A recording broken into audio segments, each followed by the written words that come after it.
Saludos de éxito divino. Bienvenido, bienvenida a Escuela Sabática Profundizada, lección titulada La singularidad de la Biblia. Soy el ministro Enoc Martín con ustedes en el análisis profundo de la palabra de Dios. Nuestro análisis se titula Los símbolos singulares de la Biblia. Número 1, los dos olivos. Zacarías, el capítulo 4, el versículo 3, nos hablan de estos dos olivos y nos declara lo siguiente.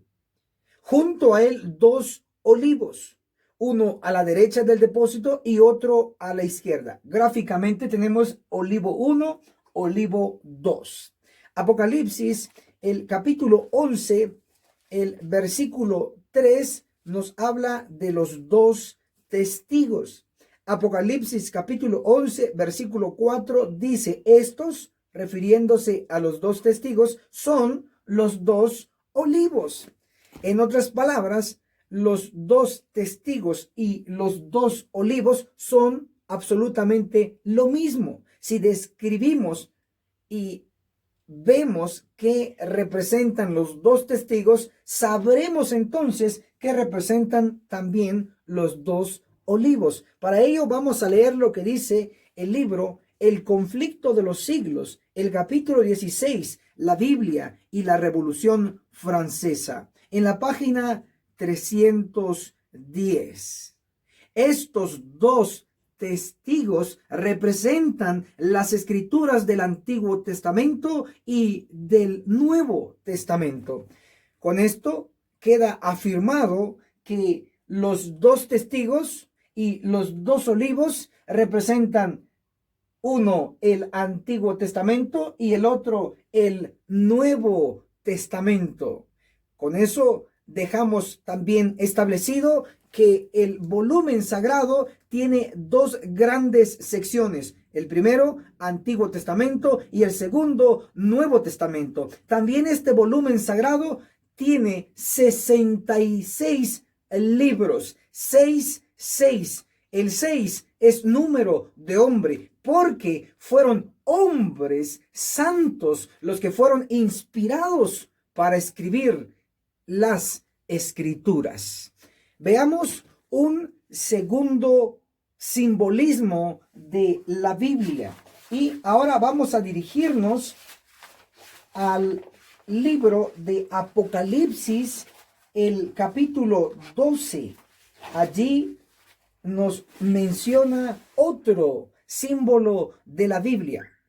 Apocalipsis 12, específicamente el versículo 1, nos habla de una mujer, pero esta mujer es especial. Apocalipsis 12:1. Una gran señal apareció en el cielo, una mujer vestida del sol, con la luna bajo sus pies y sobre su cabeza una corona de 12 estrellas. Una mujer en profecía representa una iglesia, la iglesia de Cristo, pero esta mujer está vestida del sol. Importante, ahora descifremos qué representa el sol. La primera característica es que el sol da luz, nos alumbra nuestro camino. Para ello, vamos a leer lo que dice Salmos 119, el verso 105. Lámpara es a mis pies tu palabra y una luz en mi camino, dice la mayoría de las versiones. Pero en algunas versiones en español declara, lámpara es a mis pies tu palabra y una lumbrera en mi camino. Nos quedamos con esta última versión donde dice que la palabra de Dios es una lumbrera en nuestro camino. La lumbrera da luz, al igual que el sol da luz, pero para ser más específicos, vamos a dirigirnos a Génesis, el capítulo 1, el versículo 16 declara, y Dios hizo las dos grandes lumbreras, la lumbrera mayor, el sol, para alumbrar de día, y la lumbrera menor, la luna, para alumbrar de noche. En definitiva, la lumbrera mayor es el sol, y el sol nos da luz. Y dice Salmo 119, 105, que lámpara es a mis pies tu palabra y una lumbrera en mi camino. Entonces el sol es una lumbrera. El sol representa la palabra de Dios que nos ilumina nuestro camino. Y debe quedar claro que el sol, así como primero es la parte oscura en un día literal, parte oscura y luego parte clara, 12 horas de noche, 12 horas en la parte clara, haciendo un total de 24 horas. Un día completo está formado por su parte oscura y su parte clara. Así también en el simbolismo, la primera sección de la historia de este mundo fue sin el sol, es decir, sin la Biblia. Y la segunda y última sección de este día o día parabólico es con la parte clara, es decir, con el sol. Y eso lo refleja también el libro El conflicto de los siglos en la introducción. Usted va a poder encontrar esto que voy a leer. Dice así: introducción del conflicto de los siglos. Durante 25 primeros siglos de la historia humana no hubo revelación escrita.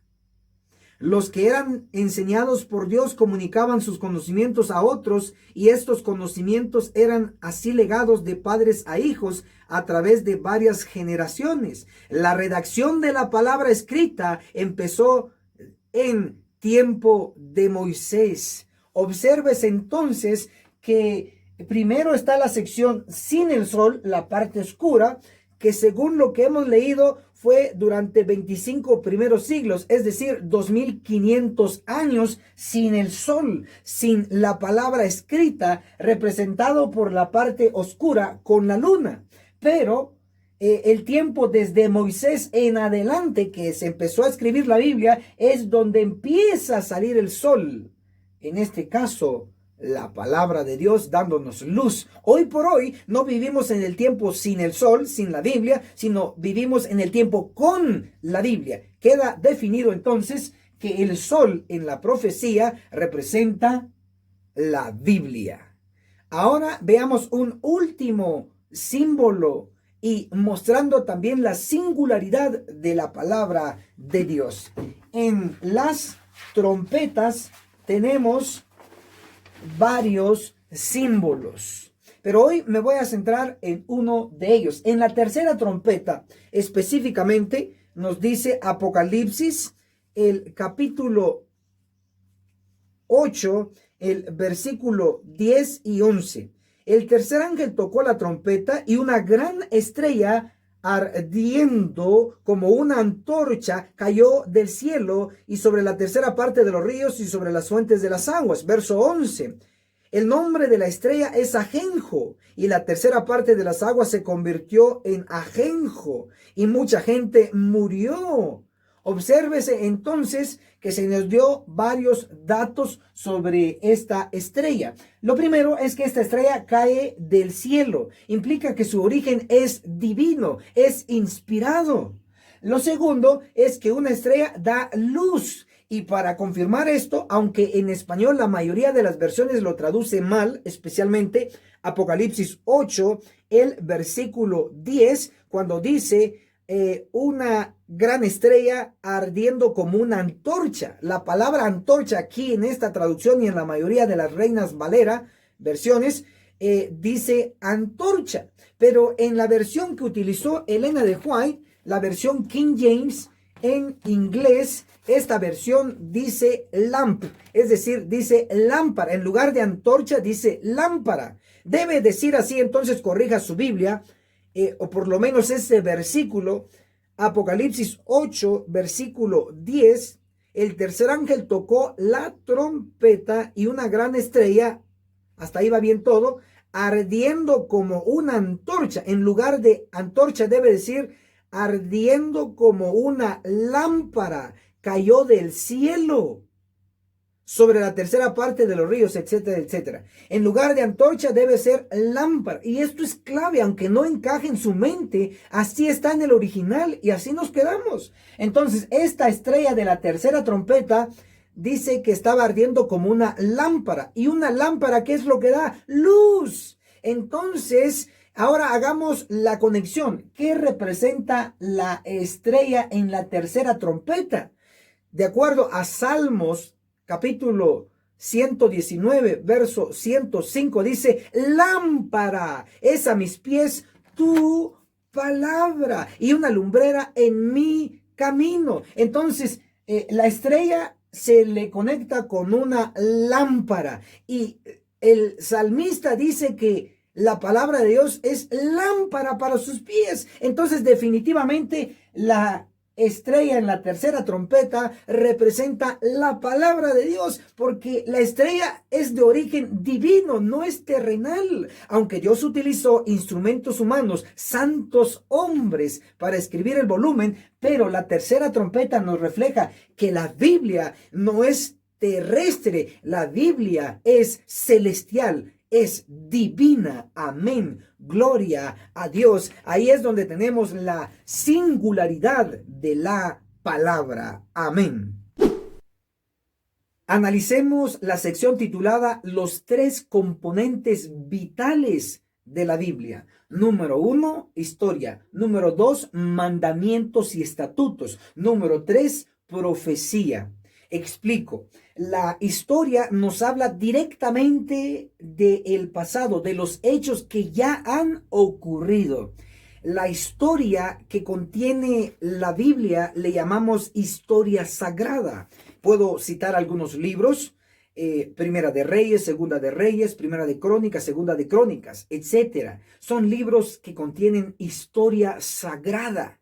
Sagrada porque los santos hombres de Dios fueron inspirados a escribir esas páginas que nos revelan los hechos ya ocurridos. Pero fue el Espíritu Santo el que inspiró a santos hombres. Por eso tenemos la historia sagrada hablándonos de los hechos ya ocurridos. Luego tenemos lo que es profecía. La profecía nos da luz sobre el futuro. Si usted está perdiendo el futuro o no tiene conocimiento del futuro, le invitamos a que pueda estudiar y profundizar los libros proféticos de la Biblia, y así usted sabrá lo que está a punto de venir. Algunos de nosotros, pues, nuestra meta es llegar a ser expertos en la profecía, es decir, en los eventos inminentes, pero futuro cercano.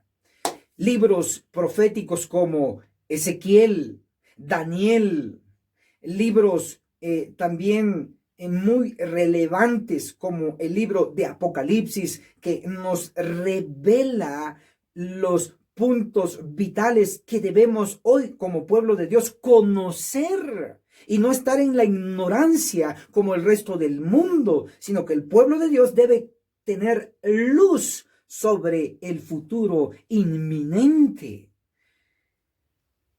Los libros proféticos no fueron escritos solamente para el tiempo de los habitantes contemporáneos del profeta. Por ejemplo, Ezequiel escribió su libro cuando estaba en cautiverio y solamente pudo llegar a los cautivos que estaban en Babilonia junto con él.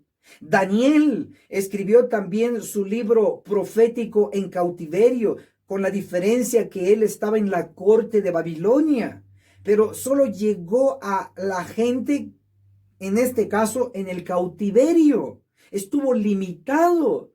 Y entonces cualquiera puede asumir y concluir que el libro de Ezequiel, como el de Daniel, solamente se aplicó sus profecías para los cautivos en Babilonia, pero lejos de ello. Muchos profetas escribieron para su tiempo, ¿cierto? Pero no solo para su tiempo, sino especialmente para nuestro tiempo. Y eso no lo estoy inventando yo, está escrito. Y voy a leer en el libro inspirado del Espíritu de Profecía, Mensajes Selectos, el tomo 3 de Elena G. de White, en la página 479, el capítulo La última gran lucha declara: las profecías, los profetas escribieron para sus días y para los nuestros. Es el subtítulo. Estos hombres del Antiguo Testamento hablaron de cosas que ocurrirían en sus días. Daniel, Isaías y Ezequiel no solamente hablaron de cosas que concernían a ellos y que entonces eran verdad presente, sino que su visión alcanzó al futuro, a lo que debía ocurrir en estos últimos días. Este párrafo que acabo de leer por lo menos menciona a 3 profetas, Daniel, Isaías y Ezequiel, que no solo escribieron para su tiempo, sino que escribieron para nosotros, los que vivimos en la era del coronavirus. Daniel, Isaías y Ezequiel. Pero de estos 3 personajes, profetas inspirados por Dios, quiero resaltar a Ezequiel. Ezequiel contiene mucha, pero mucha profecía vital para nuestro tiempo. Tan importante es que el espíritu de profecía, por mencionar, joyas de los testimonios, nos declara en el tomo 1, página, les digo ahora exactamente la página para que usted lo pueda anotar, página 336, el capítulo El deber de reprender el pecado. Léase el capítulo 9 de Ezequiel y manuscritos inéditos, el tomo 1, en la página 241 dice: estudien el capítulo 9 de Ezequiel. Estas palabras se cumplirán literalmente. ¡Wow! Se nos aconseja por la pluma inspirada que debemos estudiar el 9 capítulo de Ezequiel, y también se nos aconseja que debemos leerlo. Obviamente que el primero es leerlo y segundo estudiarlo, pero directamente se nos dice de todos los libros que hay, se nos está aconsejando como iglesia leer y estudiar Ezequiel capítulo 9. ¿Por qué? Porque previamente había leído otra cita donde dice Elena de White, como profetiza, que Daniel, Isaías y Ezequiel sí hablaron para su tiempo, para su gente, pero dice que especialmente hablaron para el pueblo que vive en los últimos días. Hermanos, todavía estamos a tiempo para reaccionar y recibir el sello del Dios vivo que se menciona en Ezequiel 9 y en Apocalipsis 7:2. Todavía podemos recibir ese sello, pero para eso tenemos que gemir y clamar contra las abominaciones que se están haciendo en nuestro medio, tal como lo revela el profeta Ezequiel en el capítulo 9, el versículo 3 y el versículo 4. ¡Cuánta satisfacción sentirá el ángel con el sello! El colocarle el sello de garantía, de protección a las hijas y a los hijos de Dios en nuestro tiempo. Entonces, definitivamente la Biblia contiene historia hablándonos del pasado y contiene profecía hablándonos del futuro. Por ejemplo, una de las profecías muy, pero muy cercanas a todas las profecías por cumplirse es la matanza registrada en Ezequiel capítulo 9. Todavía es profecía porque nunca se ha cumplido, como algunos aseveran, jamás se ha cumplido. Por eso dice Elena de White en manuscritos inéditos, el tomo 1, página 241, nos declara: estudien el capítulo 9 de Ezequiel, estas palabras se cumplirán. Futuro. No dice ya se cumplió, dice estas palabras se cumplirán literalmente, implicando que Ezequiel capítulo 9 nunca se ha cumplido, que ha habido algo parecido. Sí, ha habido siempre destrucciones. El diluvio, murió gente. En Sodoma y Gomorra murió gente. Cuando Nabucodonosor llegó a Jerusalén también murió gente, etcétera, etcétera, etcétera. Pero específicamente el capítulo 9 de Ezequiel jamás se ha cumplido. Entiéndase de una vez por todas. Es urgente gritarlo desde los techos en la casa de todo adventista del séptimo día, porque es primero en la casa que el juicio necesariamente debe empezar, de acuerdo a 1 de Pedro 4:17. Que el cielo nos pueda seguir ayudando. Entonces tenemos historia en la Biblia y tenemos profecía, pero ¿de qué nos sirve tener mucha luz sobre la historia, o sea, sobre el pasado? ¿Y de qué nos sirve tener un diluvio de luz sobre la profecía, lo que va a ocurrir, si olvidamos el presente? El presente, la Biblia también nos tiene los mandamientos o estatutos para vivirlos hoy, para disfrutarlos hoy, Los mandamientos y estatutos nos revelan lo que debemos vivir hoy, nos muestran el presente. Mandamientos, estatutos, lo podemos encontrar específicamente y directamente en Éxodo capítulo 20. Ahí están los 10 mandamientos, incluyendo el cuarto, que es el santo día del Señor, el sábado. Hay que guardarlo, el presente. Ok. Pero también en Deuteronomios, el capítulo 5, se nos menciona los 10 mandamientos nuevamente. Debo de decirles que el libro de Deuteronomios es un resumen de los mandamientos y los estatutos de Dios. Ahí está condensado todo. Maravilloso. En síntesis, podemos decir que la palabra de Dios, la Biblia, contiene historia sagrada, mostrándonos el pasado, y contiene profecía, mostrándonos el futuro, pero también contiene el presente, los mandamientos, los estatutos, que hay que vivirlos hoy. Si nosotros sabemos de historia y sabemos de profecía y guardamos los mandamientos de Dios, estaremos protegidos. Protegidos en el pasado, por decirlo así, protegidos por atrás y protegidos por delante y protegidos por arriba. En este caso, por los mandamientos de Dios, que cada quien obediente, siervo de Dios, tiene un ángel protector. Maravilloso. La palabra de Dios es integral, completa. Amén. Analicemos la sección titulada La palabra de Dios transforma o reforma. En Primera de Reyes, capítulo 13, se nos da algo sumamente importante. A mí me impacta e impresiona. Primera de Reyes, capítulo 13, el versículo 2 declara: el profeta clamó contra el altar por orden del Eterno. Altar, altar, así dice el Eterno, a la casa de David nacerá un hijo que se llamará Josías. Él sacrificará sobre ti a los sacerdotes de los altos que queman incienso sobre ti, y sobre ti quemarán huesos de hombres. Aquí se pronostica con muchos años de antelación que sobre este altar pagano, este altar demoníaco, se iba a quemar a los que estaban oficiando sobre él.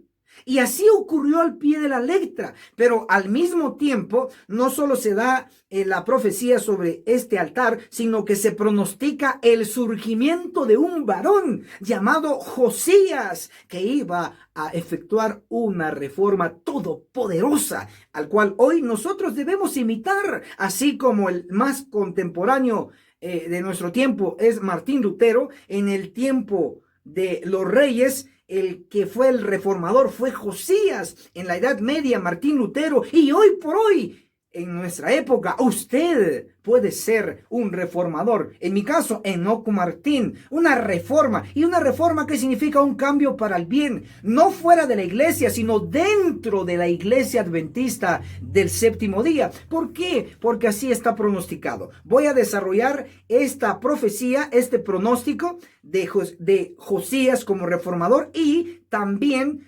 de la destrucción de este altar. En Segunda de Reyes, capítulo 23, del verso 15 al 18, nos muestra el cumplimiento literal de esta profecía. Dice: destruyó el altar de Betel, el alto que había hecho Jeroboam, hijo de Nabat. O sea, se destruyó el altar como se pronosticó.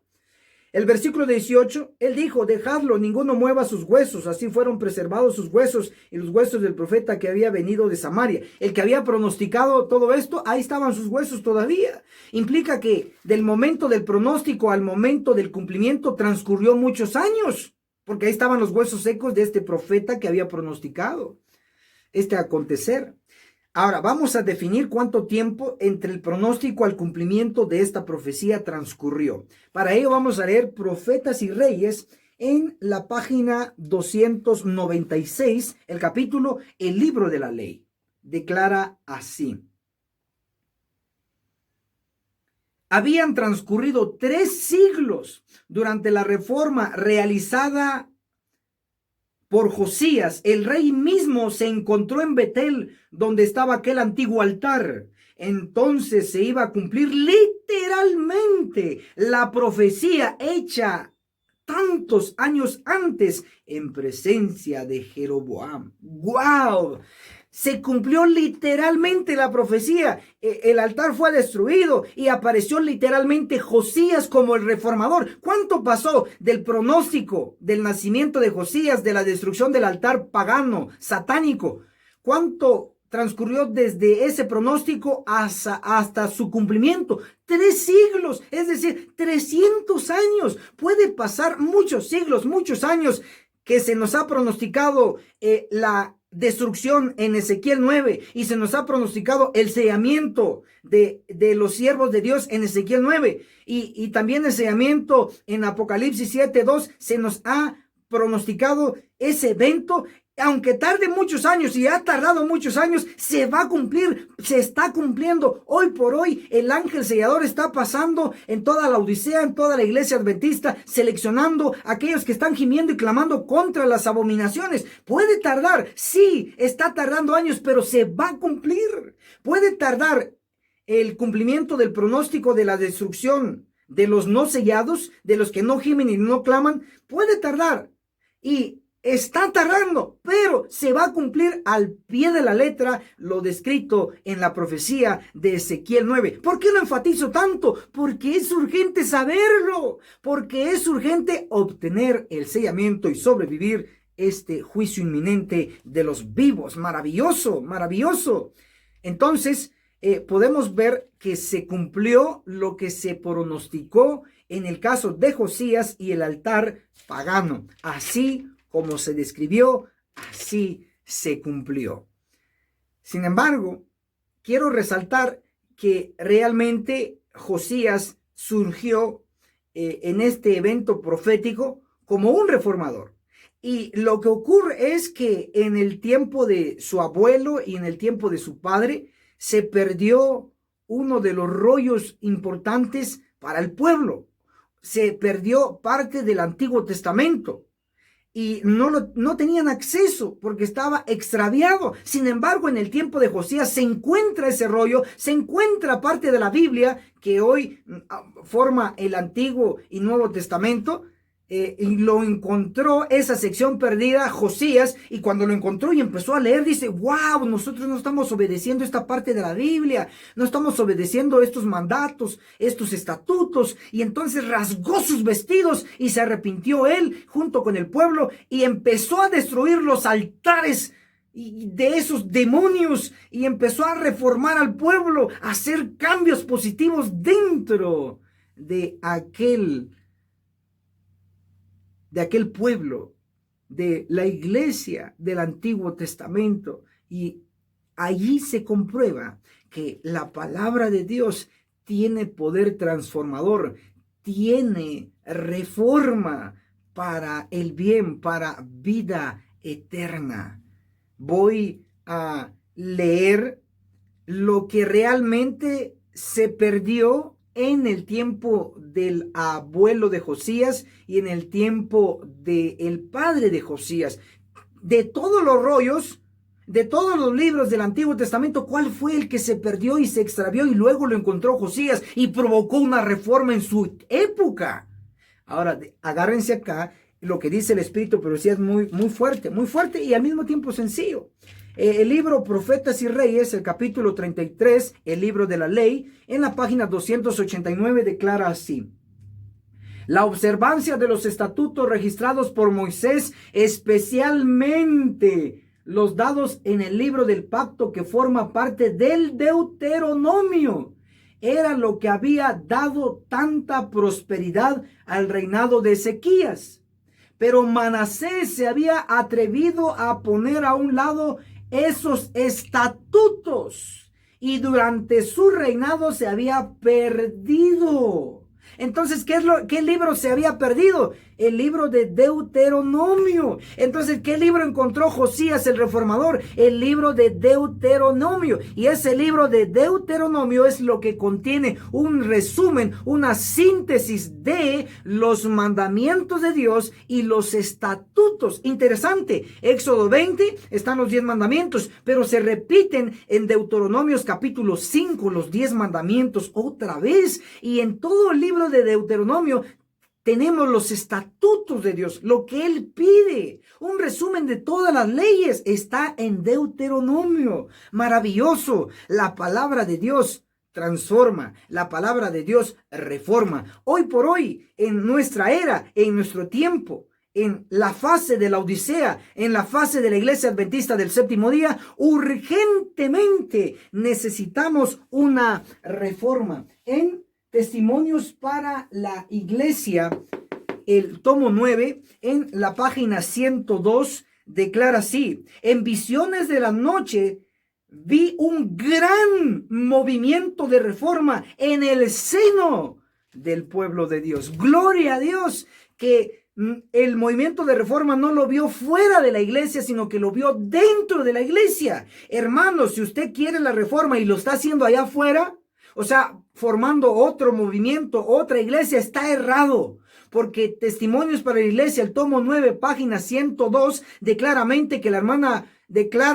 claramente que la hermana Elena de White, profetiza de nuestra iglesia, vio un gran movimiento de reforma. Sí, es cierto, un gran cambio debe de ocurrir, pero dice un gran movimiento de reforma en el seno del pueblo de Dios. No dice afuera de, sino adentro de el pueblo de Dios. Yo, hoy, como ministro del Evangelio, trabajo para una reforma en la iglesia, dentro de nuestra amada Iglesia Adventista del Séptimo Día, que surgió desde el cómputo final de los 2300 días o 2300 años que concluyeron el 22 de octubre de 1844. Jesús en el cielo pasa del lugar santo al santísimo, pero en ese mismo año, aquí en la tierra, en el globo terráqueo, en el planeta azul, aquí surge el gran y poderoso movimiento de la Iglesia Adventista del Séptimo Día. A ese movimiento pertenezco, guste o disguste, y trabajo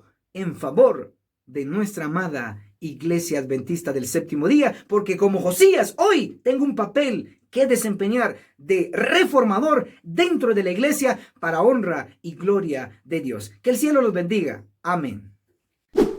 Hermano y hermana, gracias por llegar hasta aquí. Si le gustó este video, dele like. No se quede sin darlo.